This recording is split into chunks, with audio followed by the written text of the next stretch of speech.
good evening, Laticia Gibson here from Country Change for another webinar. Really excited tonight. We've actually got 3 panelists on with us to talk about the Shire of Narrandera, and this month's subject is around business. So I'll just introduce our panelists first. We've got Patrick Dawson from Patrick Dawson Law.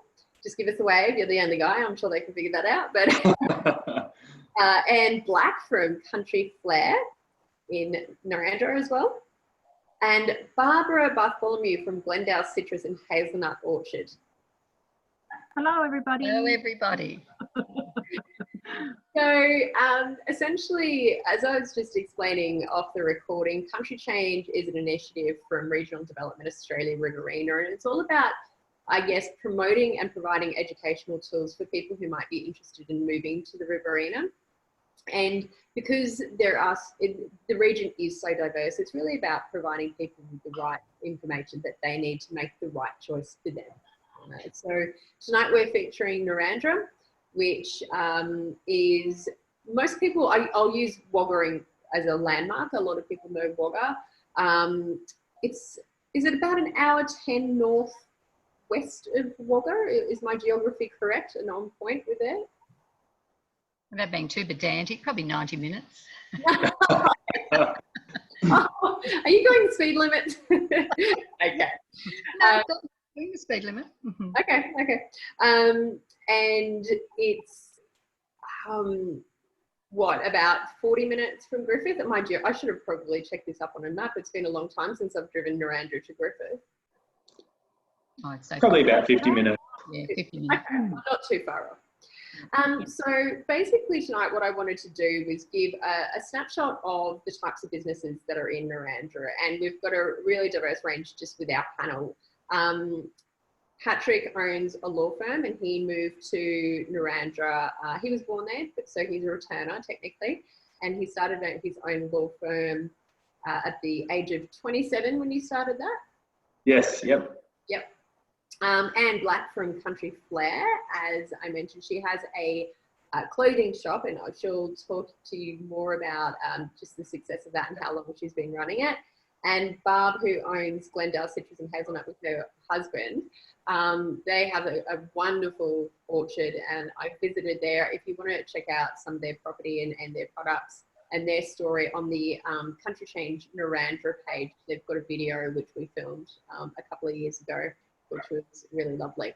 So what I might do is I might start with Anne. You are also, as well as a veteran business owner of the town, you're also got a business hat on in the region. Just tell me a little bit about your responsibilities there. About the business group that I belong to? Yeah. Well, I'm actually president of that business group.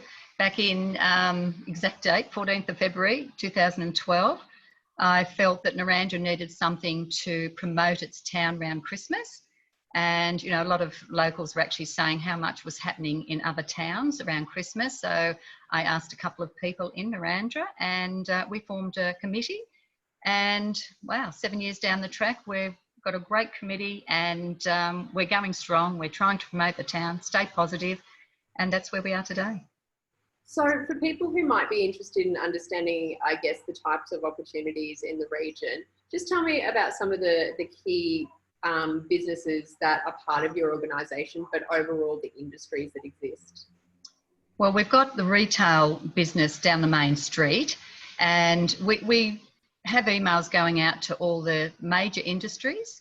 You know, you've got your Hutchin Brothers and your nut farm, as I call it, the Hazelnut farm from the Ferrero Rocher. And yes, we've got quite a few businesses in the larger sector as well, but we play a large part in the retail part of it. But still, we liaise with council to try and work with the major ones as well. Okay. And tell me about your business and how long you've owned it. Well, I've been in my clothing business for nearly 39 years. And I guess when I first started it, I was a quiet girl. People can't believe that, but I was. I was very shy, and I guess it brought the best out in me, that I say. And I just have a passion, use the word passion for fashion, and thoroughly enjoyed it. I think I love the people that I sort of look after. I treat them as my family, and 39 years down the track, I've actually still going strong, still doing really well. So you would have seen a lot of change in the region over that time. Obviously, it's been really well publicised, the drought that's hit not just New South Wales and the Riverina, but a lot of Australia. But I'm guessing you've probably seen your fair share of natural disasters, including drought and floods. How do businesses bounce back or, I guess, survive through those times if people are concerned about those kinds of elements? Oh, I think when you're in business like that, you have to, be very aware of your customers, the stock you're ordering, and just be very careful managing the money side of things. But mainly just looking after your customer and putting yourself out there. I do many fashion parades, and I just don't do Narrandera. I go as far as Hillston, Darlington Point, Collyambley. So it's all about putting yourself out there to let people know that you're actually here. And I've done that for many years. And look, I have people come from far and wide to Narrandera to actually see me. And I've met some wonderful people that have become great friends. And, you've just got to put yourself out there. So it's no different to running any other business in any other town where you've got external factors contributing to people's spend and whatnot. It's not that the drought has a massive impact on your type of business. I guess, it can always have that impact, but I think when you're in business, you've got the highs and lows of business right throughout. You can't go thinking you're going into business and think, wow, I'm going to be on a high right through the whole time you want to be in business. That doesn't happen. You take the good with the bad. And yeah, I've certainly seen lots of droughts, but I've worked hard. I've put myself out there, trying to let people know this is what I've got, and just stay on top of things. Yeah, absolutely.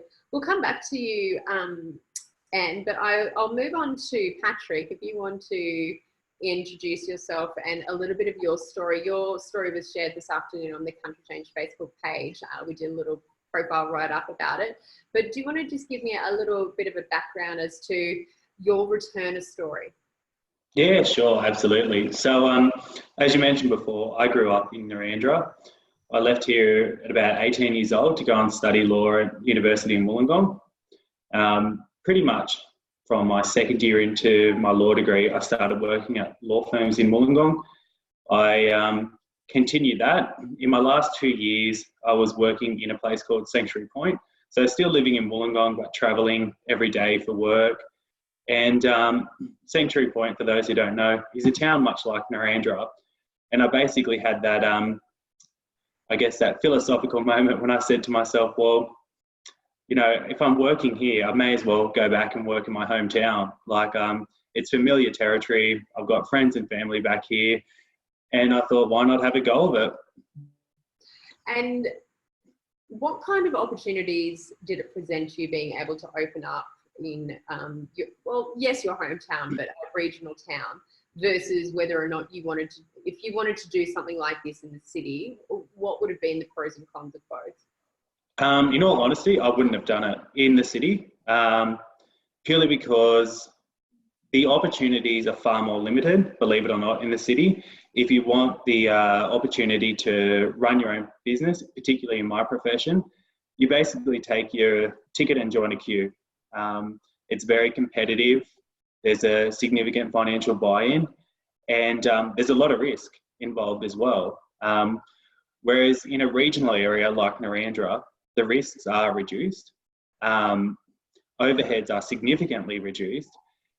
And it's also easier to interact with people on a local level. So living in the city, you're just one person. If you take Sydney, for example, you're just one person amongst millions. So it's hard to build a network, hard to engage with clients. But in a small country town or a regional area, it's much more easier to connect with people face to face. And I think people generally appreciate that when they can put a name to the face. And in terms of, I guess you kind of gave the adage, a big fish in a small pond, but I also know, having run businesses in regional towns and still operating in regional towns, that's what we specialise in. I also know it's in a way harder to prove yourself, in the sense that I guess people are watching you and they're making sure that you're doing the right thing, but you also need to prove your worth a little bit more. It didn't just fall in your lap. Yeah, true. It's funny that you mentioned that. Like, I think it can go both ways. Like, yes, it's harder to prove yourself, but on the flip side of that, it can also be a lot easier. And I'll explain why. So say, for example, yourself, Laticia, you're my first client. You come to me and I do a stellar job. Well, you might have a network of, 30, 40 people in the town that you deal with. And when you talk about my business and talk about the services that you receive, that has like a domino effect far greater than what it would in a larger metropolitan area. And I think most of the other panelists would agree with me when I say that. And you had to diversify a lot more in terms of your practice. So you actually had to expand your skill set and knowledge base to practice a number of areas of law based on the demands of that region.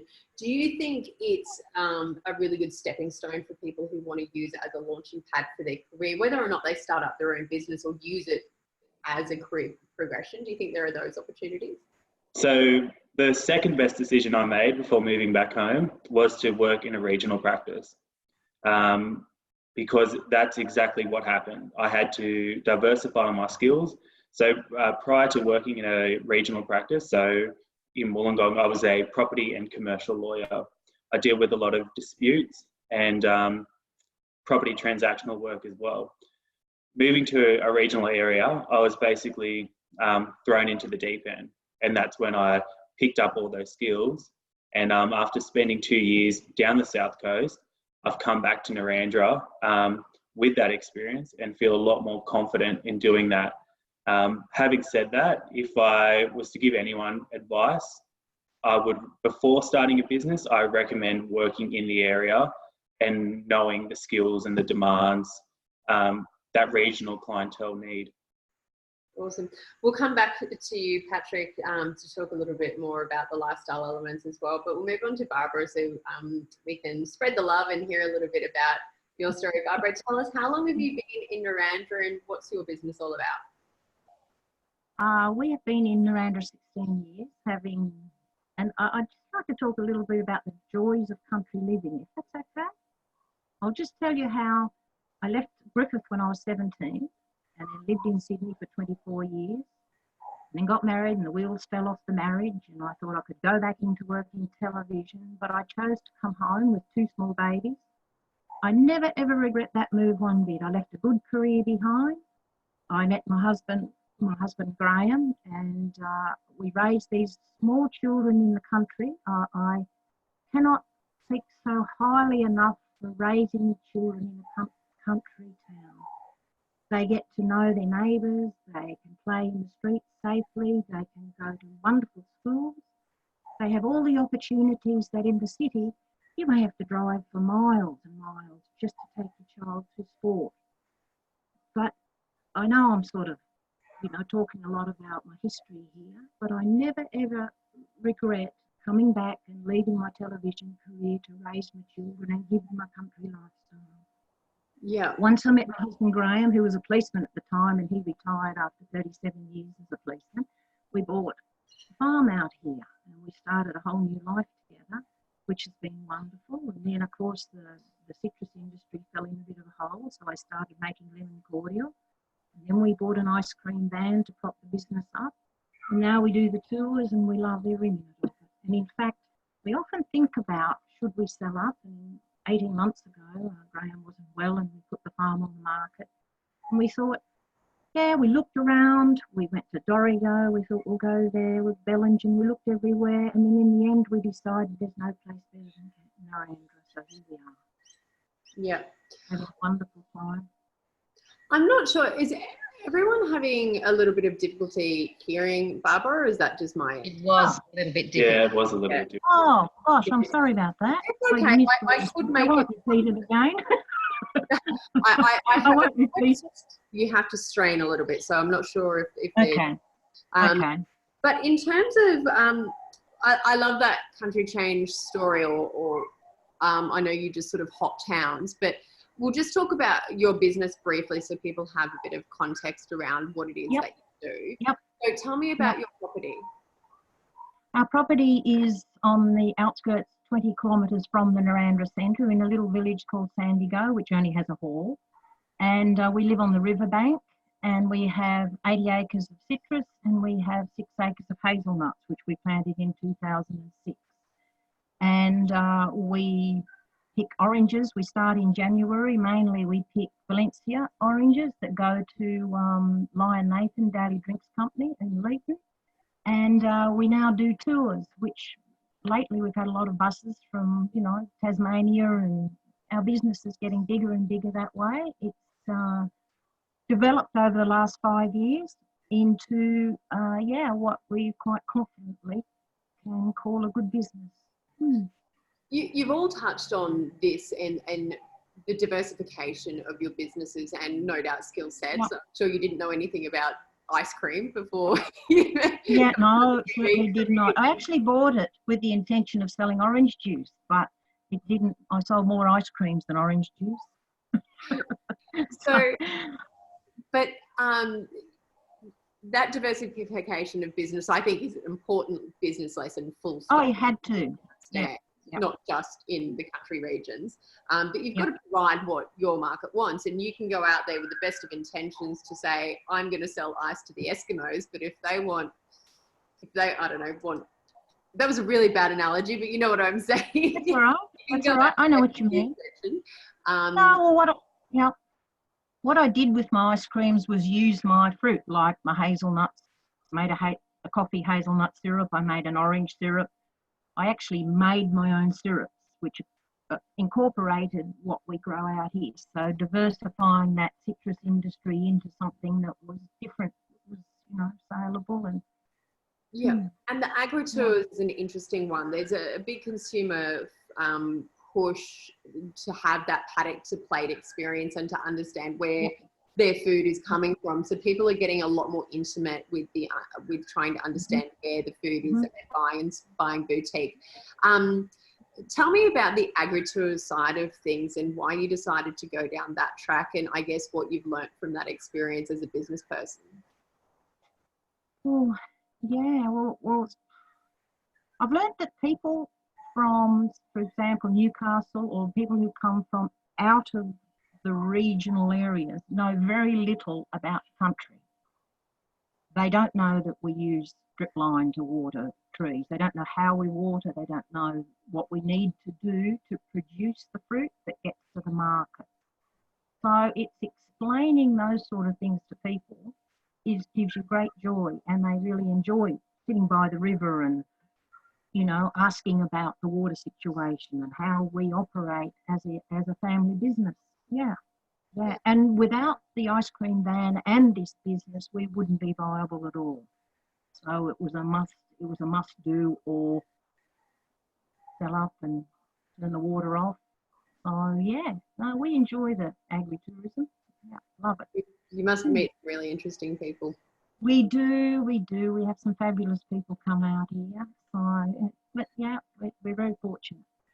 And I'll just ask you, with the agritourism side of things, I think a lot of people who have visions of buying a little hobby farm and, you know, working on the land and making a little boutique business from that, whether it be a B&B or farm, whatever it might be. Have you seen the space change a little bit around agritourism and what's needed there, or the desire for these little additions to businesses? And do you think there's a little business lesson there for people to understand when moving to a regional area? Oh, I think with over the years that I've been here, there's more of that agribusiness happening outside the little towns. And I think that's really important to the small towns because it brings so many people into the town. And that's great for the little retail shops in the main street. You know, you need those ones outside to draw people. So, you know, it's definitely important for, you know, bigger and better businesses.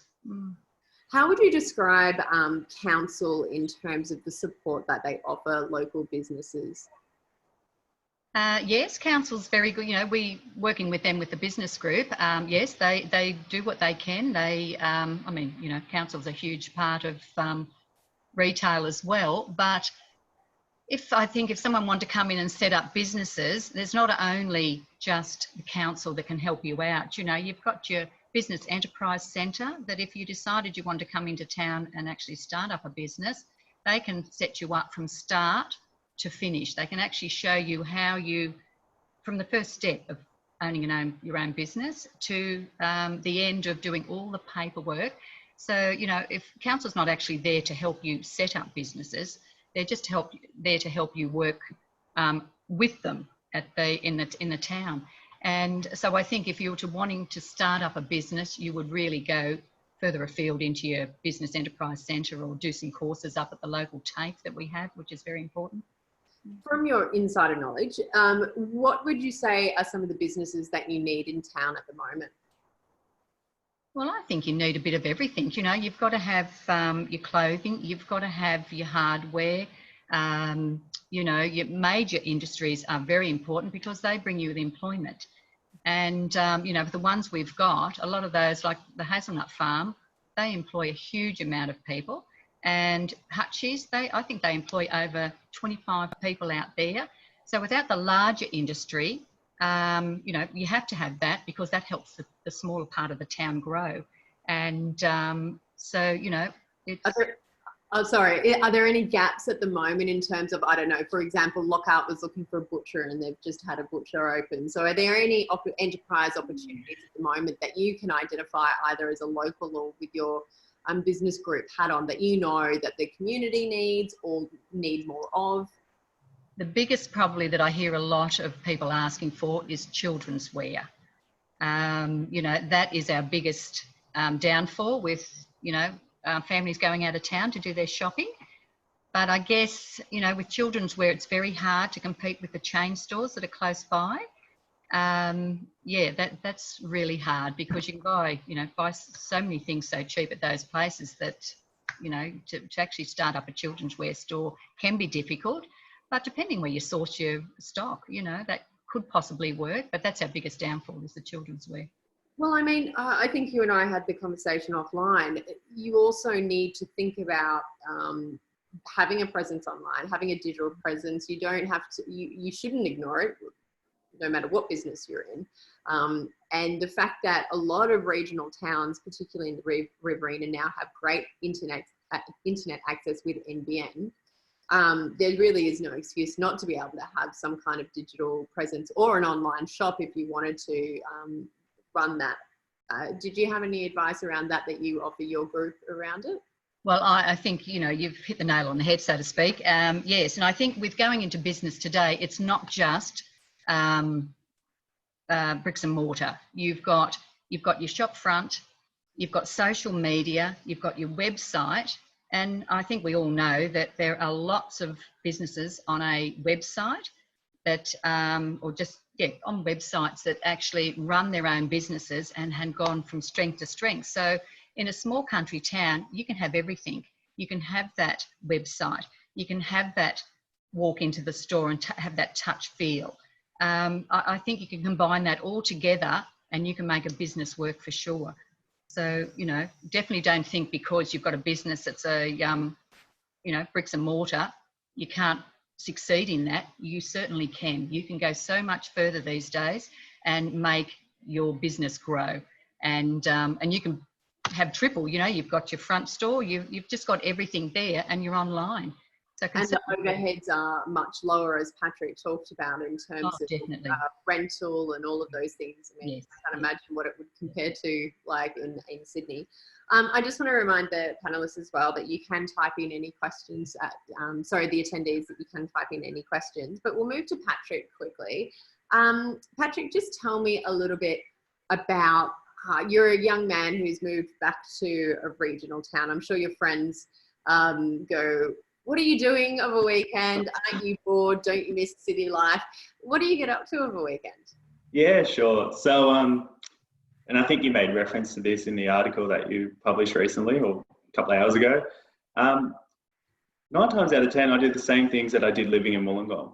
And, you know, that's catching up with friends, catching up with family. I would say beach, but there's alternatives here, you know, like going bushwalking, kayaking, and exploring the local area. And I think growing up here, because it's always at your arm's reach, you never really venture out further than what you need to. But coming back with a fresh set of eyes and looking around the different areas, you really develop a stronger appreciation. And it's funny, like I have a lot of friends from Wollongong and Sydney and all over the place coming to visit. And, you know, one of the things they say to me, oh, there is a sky, like, you know, you can see the blue sky, you can see the clouds. Whereas before, living in the city, you know, the views are often obstructed by, you know, skyscrapers or smog or whatever else. And I think just the not to sound disrespectful, but just the opportunity to slow down, relax, take a breath and enjoy life. You can't beat that. And I know, like I know exactly what you mean by this. You think as a young person, you know, what am I doing? But I can confidently say I have no regrets. Like, it's everything that I was looking for, where I was at my time in my life. And yeah, it's everything that it's cracked up to be, so to speak. Yeah. Narrandera has some beautiful nature walks, and the waterways, the river systems and whatnot are absolutely beautiful. I think we also profiled some of that in the video that we did, but I know that plays a big part in the locals' lives, and by the sounds of it, yours as well. One thing that I hear a lot with people who make the country change from city areas, I just want to clarify this. So a lot of people say they think they're going to slow down, and then they start getting involved in community groups and roles and a second business, or, you know, all these sorts of things. And they say their life is busier than when they lived in the city, but in a different way. I think yeah, definitely. 3 hours of your life back a day, not having to commute for one. So you just fill it, and you don't necessarily fill it with stuff that's mentally draining. And I don't know about you guys, but I can speak for myself. When you're surrounded by natural beauty, as opposed to skyscrapers, noise, congestion, stress, it's easier to enjoy the working day, but it's also a lot easier to unwind. So I think from that perspective, it sort of lightens the load. I don't know if I'm speaking for everyone on that, but definitely makes perfect sense. Yeah. Cool. And sorry, Barbara, do you want to share with us some of the things that you talked about, your lifestyle change and how you have no regrets as well? But do you want to talk about some of the things that you like doing in your downtime in the region? Well, I make jams and cordials, make syrups. I don't have much downtime, but usually at this time of the night I go for a walk around the farm with my dogs, and we look at the wallabies and we see what's happening with the orange trees and how much fruit is set, because we had the blossom in October, so it's always nice to see how much fruit I might have for next year's crop.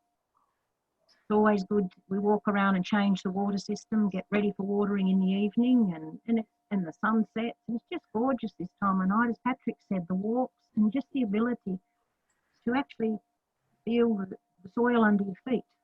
And for so many years, for the 24 years I was away, you're walking on cement in the cities, and you don't actually get the feel of the earth under your feet. And it's just beautiful. Nature's a wonderful thing.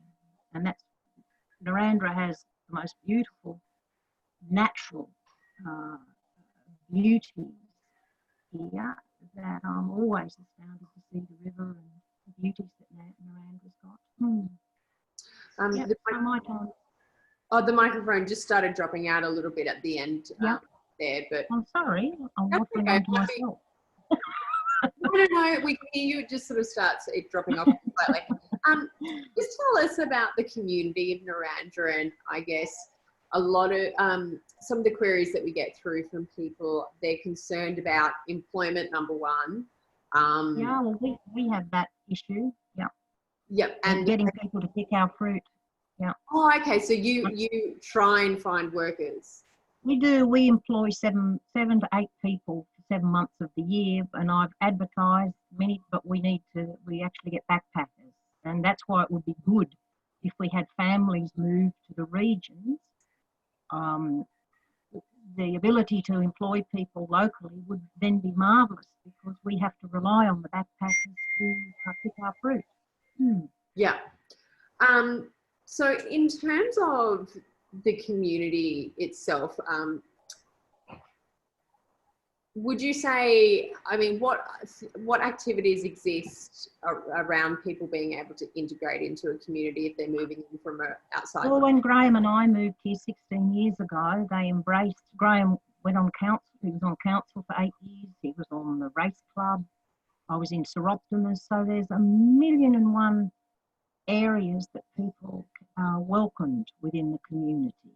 And, you know, they've been marvellous that way in accepting us as not locals. And some towns don't accept non-locals as well, but we've been embraced and taken upon in a lot of areas like that. And I can walk up the street and there's still people that, you know, welcome you. And I know for a fact if we needed help with anything, they'd be there. Yeah. Yeah, I think that's one of the beautiful things about country communities is that through the good and the bad, they yes, absolutely. Yeah. Absolutely. And that's why I'd like to see more family farms. I'd like to see more families move out to the country from the city, and if we can encourage the refugee families, or that'd be a wonderful thing for the region of New South Wales. Yeah, I know there's a big push to try and get some more of those migrant type families out to the region as well, to fill a lot of the skills that there's a massive skills shortage.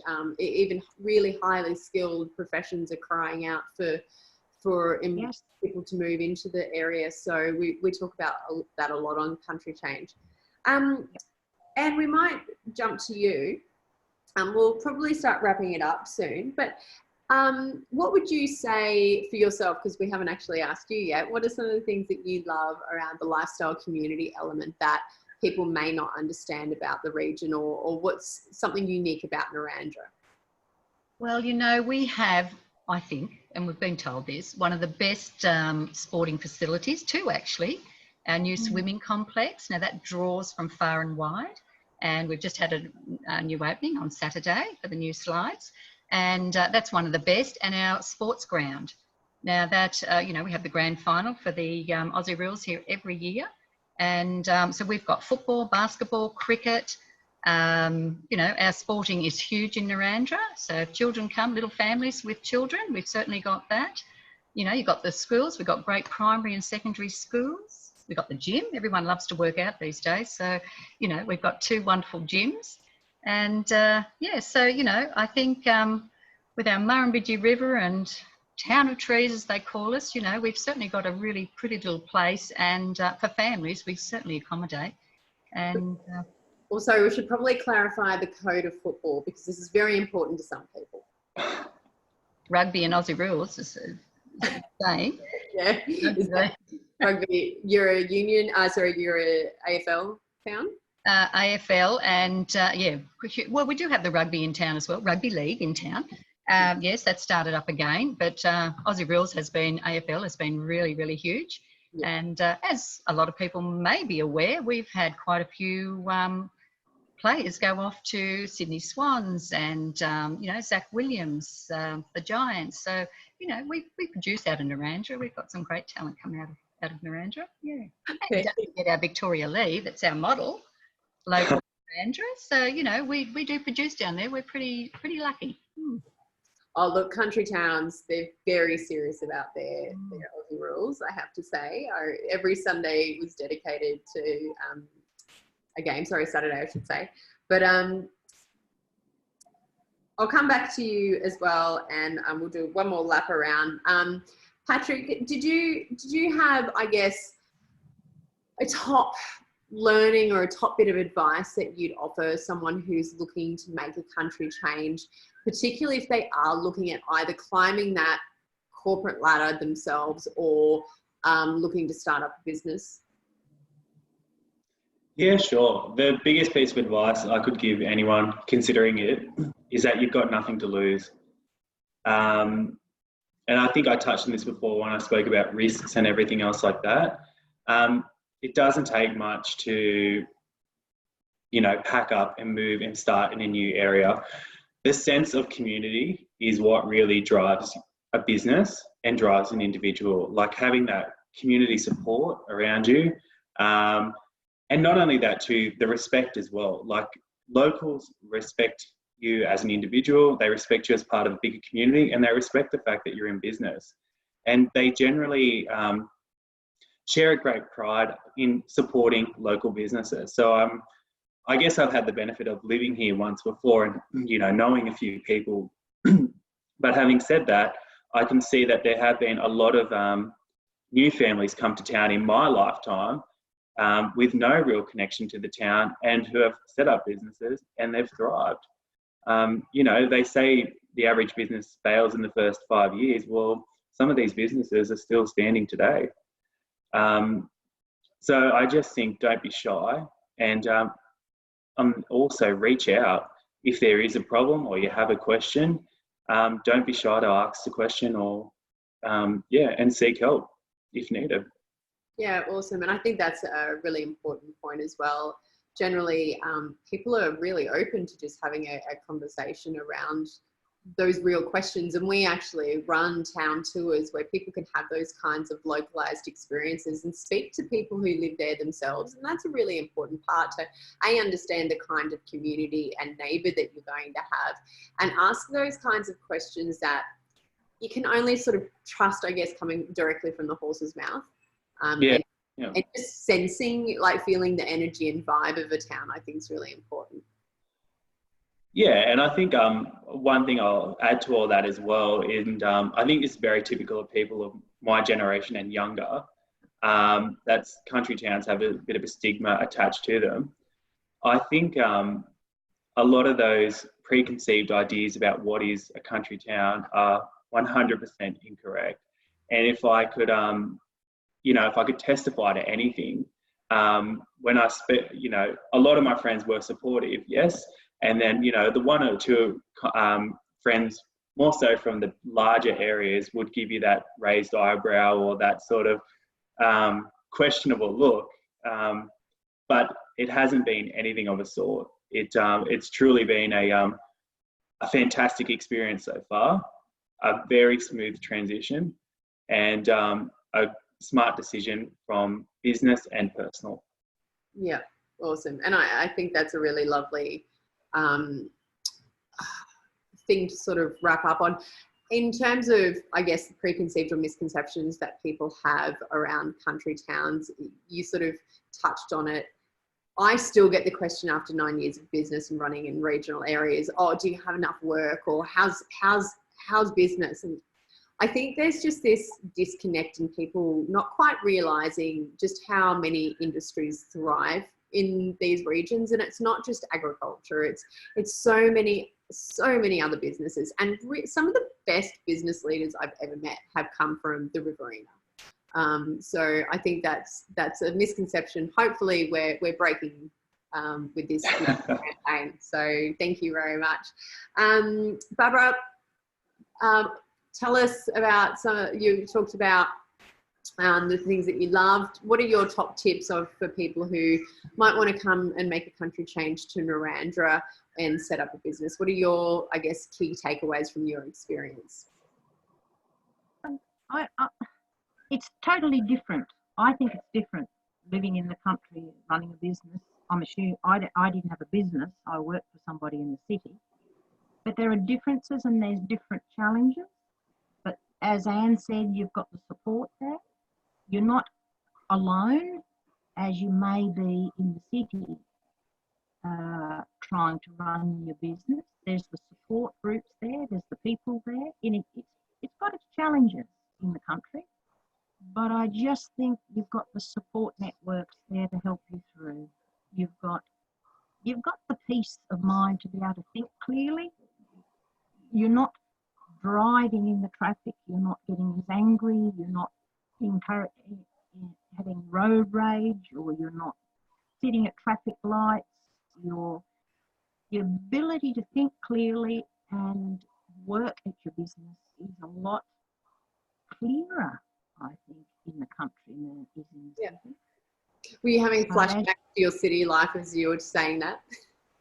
Yeah, city life was wonderful. I loved it when I was young. But as I said, you can't beat raising children in the country. You can't. As a family, I think it's wonderful.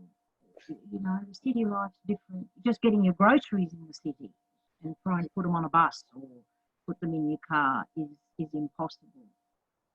But here you can pull up in front of Anne's shop and go straight in the shop. You don't have to find a car park and pay for parking and Okay, for that. you may get booked. I was in Brisbane the other day and I had to do the whole park for an hour and then go and move my car or download an app, and then it was just, I forgot what it was like. And I used to live like that and didn't question. I would be home and having to do that, and I just thought, I don't miss this whatsoever. No, and if you've got children negotiating stairs, you know, escalators with children in prams is impossible. So, children, we want more families to come here to the country. Oh, awesome. Well, thank you so much. And we'll just finish on your top tips for businesses wanting to make a country change, or individuals wanting to make a country change. Can I just give you an example, touching on a little bit that Patrick had said? When I had an evening where I was in business 36 years, so I had a little evening here at the store, and I had a couple walk in and said, "What's going on?" I said, "Oh, I've been in business 36 years." And they looked at me and said, "How could anyone be in business in a small town like this for 36 years?" And I went, "Well, hello." I said, "Well, maybe we're busier than you are up there where people can't get parks and everything else." But he was really shocked that, I had been in business that long. He didn't think it was possible that a small country town that he thought had nothing in it could survive. So I think the ones over the blue, look, we're over the Blue Mountains, they're in the city. They just think we're not here, we can't cope with businesses. They just don't survive, but we certainly can. You know, I think you've just got to, come out, if you want to create a business or you want to buy a business, they certainly can work, can't they, Barb and Patrick? You know, we know I'm a prime example of that for 39 years. I am looking at retiring. I am on the market now. So anyone out there that wants to buy a business and come to Narrandera, and, you know, they're good on social media, you know, Narrandra's a place to come because, you know, bring your little family, we've got the schools, we've just got everything here. And the experience is wonderful to own your own business, you know, to be your own boss. Wow, it's excellent. So I think, you know, give it a try. If you ever want to come this way, we're always happy to help, aren't we, Barb, Patrick? Absolutely. Absolutely. Yes, yeah. And we've got a good solicitor there. Yes, we've got the solicitor sign the papers. But, you know, but the comments from the tourists, you know, people come through and they come in and they say, and it wouldn't be just my store, it'd be everywhere in a small country town. They say that we're rather unique because where they come from, they're in the bigger places and all we get is chain stores and we all look the same. And when they come into our stores, wow, you know, a little country town like Narrandera, we've got something different to offer. And I think that's pretty special to have that said to you many, many times. And, you know, we just don't draw from Narrandera. We draw from really far and wide into our community. And so, you know, I hope they're not out there thinking a town of 5,000, how does it survive? But we really draw in from everywhere. And people, like you say, people travel for those experiences and they don't just travel on their way from Melbourne or Sydney. You have people in Wagga and Griffith who, I know women's pilots, female pilots from Temora who fly out and do shopping and coffee weekends because they live on a air park, and they fly to Narrandera and Griffith for coffee and shopping. I mean, come on, you couldn't do that anywhere else. And it's that boutique shopping.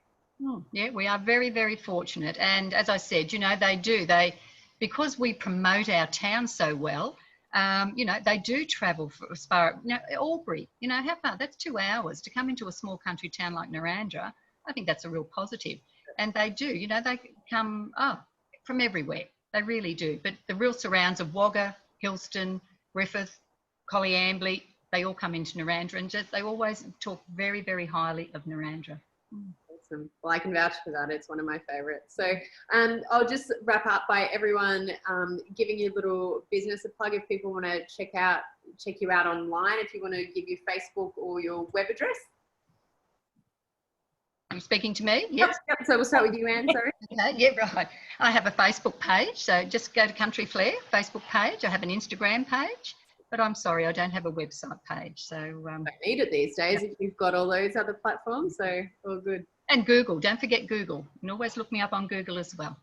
And your business is for sale, so there you go. And my business is for sale, 39 years. I need to go. My children don't live in Narrandera, which is all very sad that they've moved on. They're Northern Territory in Queensland. So, you know, I need to get out and travel now. I think I've done the hard yards and I've done the hard work, and it's an excellent business. And yeah, so it's time for me to move on and look after myself now. Yeah, absolutely. I think everyone would agree with that. Patrick, where can people find you? Yep, so I'm on Facebook, Patrick Dawson Law, website patrickdawsonlaw.com.au, and Insta is PDL2700. Awesome, fantastic. And Barb, where can we check out some of your awesome products? You can, like Anne said, through Google, or you can go on Facebook, and I'm also on Instagram under Glendale Orchard. So we look forward to having more people here and enjoying the rest of our lives in paradise. Yeah, and it's such a beautiful garden, and your little dogs, and I loved filming that. It was one of my favorite stories to film. So you can, like I said before, check out Barbara's story on the Narrandera page. It's www.countrychange.com/Narrandera to find to view that video, but also check out any of the more sort of detailed information about Narrandera Shire, population, climate, economy, schools, all those kinds of facilities, all those nuts and bolts. You can also contact the local economic development officer, Tiffany, who will be happy to answer any questions, or you can go through the contact us page on Country Change to speak with one of our team and book in a town tour or an expo visit next year we'll be running, and you can find out a lot more through that, and any offer of help. I'm sure these guys will be happy to facilitate any answer any questions that people might have. So just wanted to thank you all very much for your time this evening, and I look forward to watching your stories unfold some more over the year. Excellent. Thank you. All right. Thanks everyone. Bye. Bye, Anne. Bye. Bye, Patrick. Thanks, bye everybody. See you later, you guys. Bye.